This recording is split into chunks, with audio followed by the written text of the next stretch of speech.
क्या आपको भी स्टॉक मार्केट में फटाफट पैसे बनाने हैं? स्टॉक मार्केट में ना सभी को पैसे बनाने पर सीखना किसी को नहीं, क्योंकि फ्री की टिप्स जो मिल जाती हैं, पर पॉइंट है कि जब इन टिप्स से आपको प्रॉफिट होता है तब तो आप बोलते हो वाह वाह, और लॉस होता है तो बोलते हो कि शेयर बाजार एक सट्टा बाजार है। अब जिस जगह से पैसे बनाना चाहते हो उसकी बेइज्जती कैसे कर सकते हो? इसलिए अगर सीरियस हो स्टॉक मार्केट में, आपको सीरियसली काम करना है, तो लर्निंग प्रोसेस पर भी आपको फोकस करना पड़ेगा। और उसी मोटिव के साथ हम इस चैनल पर अपनी लर्निंग जर्नी को कंटिन्यू रखेंगे। और आज डे 36 पर हम निफ्टी 50 के 36 स्टॉक रिलायंस इंडस्ट्रीज पर फोकस करेंगे। पर उससे पहले हम ये फोकस करते हैं कि आज मतलब कि 22 जून 2026 को निफ्टी 50 ने कैसा परफॉर्म किया।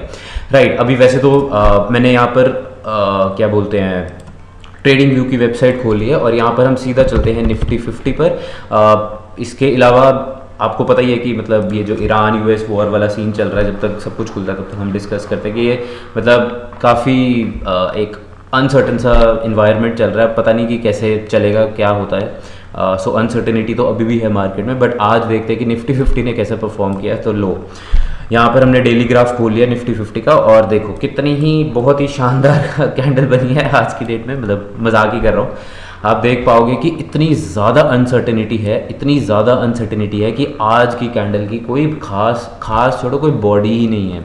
आप देख पाओगे यहाँ पर हमारे पास ये जो कैंडल थी आज की कैंडल, वो 24,106.60 पर ओपन हुई। इसका हाई गया 24,168.05, लो हुआ 24,073.15 और क्लोज हुआ 24,102.90। दो इसने हमें 89.80 यूनिट्स का प्रॉफिट दिया या फिर 0.37% का प्रॉफिट दिया। बट अगर, क्योंकि देखो आपको ये देखना पड़ेगा कि जो प्रॉफिट है यहाँ जो हमारे पास प्लस साइन आ रहा है, दो एक रेड कैंडल है, जो प्लस साइन आ रहा है वो कल की क्लोजिंग के मुकाबले और आज की क्लोजिंग, मतलब कि कल की क्लोजिंग और आज की क्लोजिंग का जो डिफरेंस है उसके बारे में बता रहा है। बट अगर आप बहुत ही लॉजिकली सोचो कि ये 24,106 पर तो खुला, अगर मान लेते हैं कि किसी ने इस पर ट्रेडिंग की होती, एग्जांपल ले लेते हैं कि चाहे बाय किया होता, चाहे सेल किया था या कुछ भी किया होता, उस पर नहीं हम जाते, तो उसको तो 24,106 पे मिलता ना।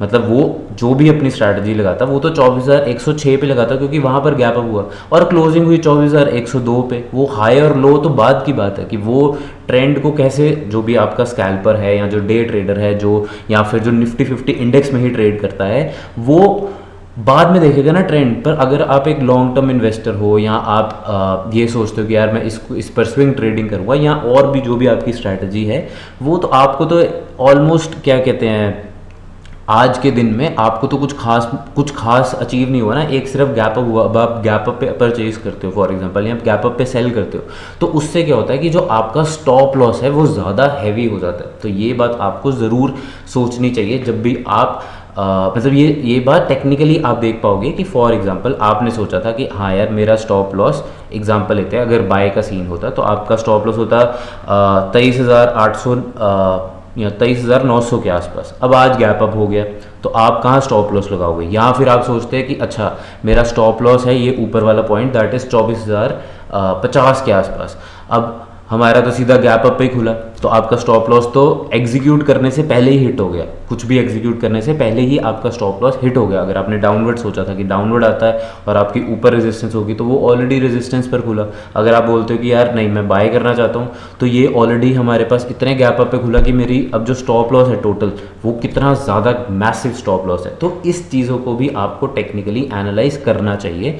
और इससे मतलब ठीक है, अब हम बिल्कुल जो नॉलेज वाला पार्ट है अगर उसको छोड़ के अगर हम सिंपल टेक्निकल एनालिसिस पे देखें, तो अभी भी जो इस पर्टिकुलर आज की कैंडल का अपर फ्लिक बना है वो हमारी 24,160 वाला जो रेजिस्टेंस जोन है उसी पर बना है। उसको बीट नहीं कर पाया आज भी स्टॉक, उसमें गैप अप आया दो हमारे पास, इसने 24,000 के मार्क को तोड़ के इसने ऊपर एक गैप अप दिया ऑलमोस्ट 24,102 के आसपास, बट उसके बाद ये 24,160 के लेवल को नहीं तोड़ पाया। तो ये था हमारे पास निफ्टी 50 इंडेक्स का आज का हाल। अब हम सीधा चलते हैं अपने स्टॉक पे, दैट इज़ रिलायंस। अब मुझे मतलब ये तो बताने की ज़रूरत नहीं है कि रिलायंस क्या करती है, कैसी सी इंडस्ट्री है, अच्छी है नहीं है बुरी है, बट आपको एक बात ज़रूर बताऊंगा कि जो निफ्टी 50 का जो वेटेज का इंडेक्स होता है उसके टॉप 3 में हमारे पास रिलायंस इंडस्ट्रीज़ आती है। राइट अब हम सिंपल आते हैं, जैसे हम हर रोज़ देखते हैं कि हम बिल्कुल प्राइस एक्शन पर फोकस करते हैं, कोई भी इंडिकेटर पर फोकस नहीं करते, क्योंकि हर किसी का इंडिकेटर जो होता है वो अपने ही पसंद का होता है, अपने ही उनके खुद हर किसी के अपना एनालिसिस होता है उस पर्टिकुलर इंडेक्स को लेके। आप ये इंडिकेटर को लेके आप ये नहीं बोल सकते कि अच्छा मैंने फॉर एग्जांपल RSI लगाया तो RSI का ये मतलब होगा। ऑब्वियसली जो बुकिश लैंग्वेज है उसमें RSI का वही मतलब होगा, बट हर किसी के ट्रेडिंग स्टाइल में वो RSI का अलग ही मतलब होगा। इसलिए हम कोई भी इंडिकेटर नहीं, सिंपल प्राइस एक्शन पर जाएंगे। और एक बात मैं आपको और बताना चाहूँगा कि इस चैनल पर हम सिर्फ एक एजुकेशनल पर्पज से टेक्निकल एनालिसिस करते हैं, कोई भी बाय या सेल रिकमेंडेशन नहीं देता मैं, और ना ही दूंगा। और इनफैक्ट कोई भी फ्यूचर प्रेडिक्शन भी इस चैनल पर नहीं होती। आपको कुछ भी करना है, लाइक बाय करना है या सेल करना है या कुछ भी करना है, तो आप अपने फाइनेंशियल एडवाइज़र से ज़रूर पूछ कर ही वो करें। इसमें मैं इस चैनल पर कोई भी ऐसी रिकमेंडेशन नहीं देता। Anyways coming back to our weekly graph, तो यहाँ पर आज मंडे है तो इसको हम थोड़ा इग्नोर करेंगे। जो लास्ट वाली हमारे पास ग्रीन कैंडल बनी है, इसको अभी क्योंकि first day of the week है तो इसकी कोई रेलिवेंस नहीं है, इसलिए हम बाकी जो कैंडल्स हैं उन पर फोकस करेंगे। यहाँ पर हमारे पास ये जो प्रीवियस एक रेड कैंडल बनी वो एक गैप अप के बाद बनी, बट आपको एक बात फिर से मैं इसी उस पर दोहराना चाहूँगा कि जो इसकी अपर फ्लिक है, इस रेड कैंडल की जो अपर फ्लिक है हमारे पास 15 जून 2026 वाली जो अपर फ्लिक है, उस पर हमारे पास यहाँ पर एक रेजिस्टेंस जोन बन रहा है, दैट इज़ 1338, इनफैक्ट 1340 1345। क्योंकि अगर क्योंकि हम एक रेजिस्टेंस, ऐसे नहीं होता कि यही रेजिस्टेंस है, यही लाइन रेजिस्टेंस है, ऐसा नहीं होता। एक रेंज होती है रेजिस्टेंस या फिर एक रेंज होती है सपोर्ट की। सो हमारा 1340 1338 1345 के आसपास हमारे पास इस पर्टिकुलर स्टॉक में इस कैंडल के अकॉर्डिंगली एक रेजिस्टेंस है। और अगर हम पीछे भी देखें तो यहाँ पर हमारे पास 25 मई 2026 को ये रेजिस्टेंस टूटी भी थी, और उसके बावजूद आप देख पाओगे अगर जो प्रीवियस कैंडल्स हैं उन्होंने इस पे सपोर्ट भी ली है, इसको बार बार तोड़ा फिर वापस ड्रॉप हुए, बार बार तोड़ा फिर वापस ड्रॉप हुए। बट अभी एट प्रेजेंट के सिनेरियो से, लास्ट वीक के सिनेरियो से, ये हमारे पास, क्योंकि ग्राफ हमारे पास नीचे है, हमारे पास कैंडल्स नीचे है, तो ये 1340 45 38 का जो जोन है वो हमारे पास एक रेजिस्टेंस जोन का काम कर रहा है इस पर्टिकुलर स्टॉक के लिए। अब हम ऐसे करते हैं, ग्राफ को थोड़ा सा और छोटा करते हैं, देखते हैं कि और क्या क्या बताता है हमें ग्राफ। तो यहाँ पर आप देख पाओगे कि यहाँ से हमारे पास फिर से ग्राफ में एक फॉर्मेशन बनी है, जो कि है हमारे पास ऑलमोस्ट आप बोल सकते हो कि डबल टॉप फॉर्मेशन यहाँ पर हमारे पास बनी है, जहाँ से स्टॉक हमारे पास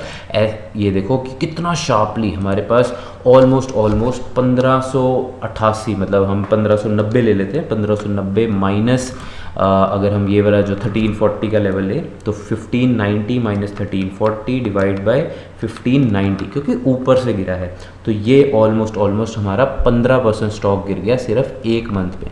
वहाँ से इस स्टॉक ने ट्राई किया है अपने को अगले ही, मतलब एज इन 2 फेब में ही एक ही वीक में इसने 7.7% का रिटर्न दिया। उसने रिट्रेस करने की या इम्प्रूव करने की कोशिश की, बट फिर वहाँ से वो नहीं अच्छे से परफॉर्म कर पा रहा। एक बारी फिर से उसने अप्रैल 2026 में 7.76% का ही रिटर्न दिया, बट फिर वहाँ से ये फिसला और इसने ये जो 341 348 45 1338 जो है उसकी रेजिस्टेंस को इसने तोड़ा है, और ये तोड़ रहा है बार बार। इसके अलावा आप ये भी देख पाओगे, अगर हम थोड़ा सा पीछे जाएं तो यहाँ पर हमारे पास 28 फरवरी 2025 को जो हमारे पास एक गैप अप बना था, जहाँ से हमारे पास इस स्टॉक में तेज़ी आई थी। आप देख पाओगे कि यहाँ पर इस पर्टिकुलर गैप अप के बाद ये यहाँ से भागा, फिर थोड़े दिन इसने यहाँ पर कंसोलिडेट, नीचे आया, थोड़ा कंसोलिडेट किया, और फिर इसी पॉइंट से ये स्टॉक हमारे पास वापस से ऊपर भागा था।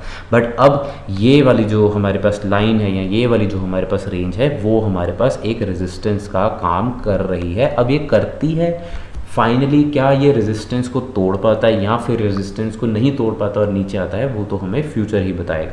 और इसी फ्यूचर के साथ मैं आपको ये बताना चाहूँगा कि आपको अपने फ्यूचर ट्रेड्स के लिए कैंडल्स और चार्ट्स, या ठीक है आपको टेक्निकल एनालिसिस सीखना है तो आप टेक्निकल एनालिसिस करके सीख कर करें, अगर आपको फंडामेंटल एनालिसिस सीखना है तो आप फंडामेंटल एनालिसिस करके सीख कर करें, आप किसी भी टिप पर निर्भर नहीं रहें। और अगर आपको टेक्निकल एनालिसिस में कैंडल्स और चार्ट्स बहुत ही कंफ्यूजिंग लगती हैं तो कोई बात नहीं, बहुत सारा इंटरनेट पे फ्री कंटेंट है, वो बहुत ही स्कैटर्ड है बट आप सीख सकते हो। फिर भी अगर आपको मार्केट को स्ट्रक्चर्ड वे में सीखना है या फिर मार्केट के रेगुलर अपडेट्स देखना चाहते हो तो नीचे डिस्क्रिप्शन में मैंने अपने टेलीग्राम और इंस्टाग्राम पेज का भी लिंक डाल दिया, जहाँ पर मैं रेगुलर बेसिस पे स्टॉक मार्केट से related updates, educational content share करता रहता हूँ, तो आप मुझसे वहाँ भी कनेक्ट कर सकते हो। ऑलराइट, कमिंग बैक टू जो हमारे पास ग्राफ है, तो यहाँ पर मैं सारी ड्राइंग्स रिमूव करता हूँ और देखते हैं कि आज के डे मतलब कि first day of the week या फिर first trading session of the week जो कि मंडे है, उसमें स्टॉक ने कैसा परफॉर्म किया।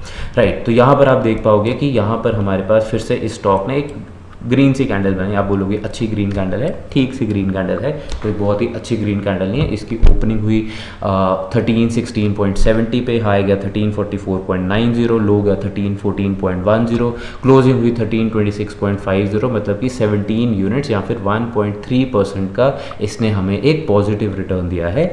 बट इस पॉजिटिव रिटर्न को अगर हम साइड लाइन कर दें तो हमें ये पता लगता है कि आज भी हमारे पास जो अपर फ्लिक है या फिर जो हमारे पास कल की कैंडल में जो अपर फ्लिक थी वो हमारे पास एक जोन में है। वही जोन जो हमने वहाँ डिस्कस किया था 1340, 1345, 1338 का जोन, तो हम एवरेज आउट करने के लिए अभी के लिए 1340 का जो अपर जोन है उसको लेते हैं।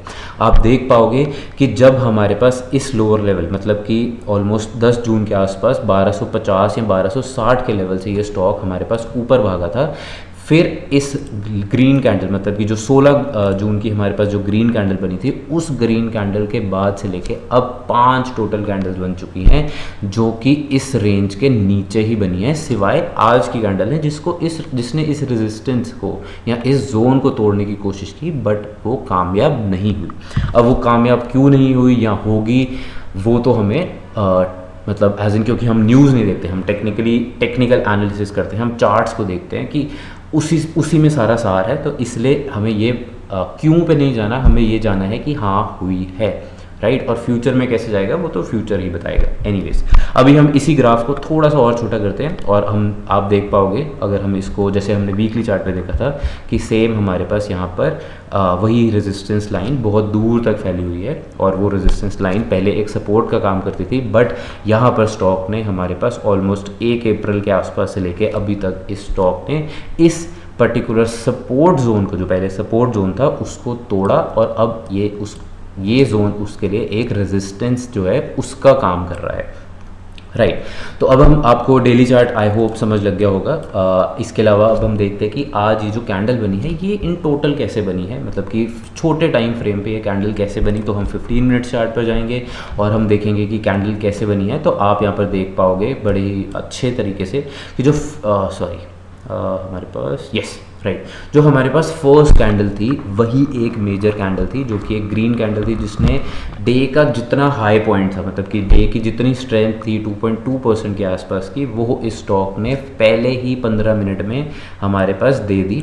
उसके बाद सारा दिन स्टॉक एक साइडवेज या बोल सकते हो कि हल्का नीचे मतलब हल्का डाउनवर्ड्स बट साइडवेज मोशन में ही उसने सारा का सारा दिन हमारा गुजारा है। तो यहाँ पर आई बिलीव, हो सकता है मैं गलत हूँ, आई बिलीव यहाँ पर कुछ खास मोमेंटम नहीं आया स्टॉक में except the first candle. Right, तो ये था हमारे पास रिलायंस इंडस्ट्रीज़ जो है उसका टेक्निकल एनालिसिस। आई होप आपको काफ़ी कुछ सीखने को मिला होगा। जैसे कि मैंने पहले भी बताया था कि आप मुझसे मार्केट के रेगुलर अपडेट्स या एजुकेशनल कंटेंट के लिए इंस्टाग्राम या टेलीग्राम चैनल पर मेरे से कनेक्ट कर सकते हो। अब तो कल वैसे ही मतलब आज के लिए है लास्ट टेलीग्राम की जो हमारे गवर्नमेंट ने बैन लगाया है ड्यू टू सम इश्यूज़, तो वो कल हमारे पास टेलीग्राम से भी वो जो बैन है वो हट जाएगा। राइट, तो आज के लिए बस इतना ही। कल हम फिर से मिलेंगे, एक नए स्टॉक पे चर्चा करेंगे, उस पर टेक्निकल एनालिसिस करेंगे ताकि आप सीख सके। तब तक के लिए सीखते रहें। Good bye.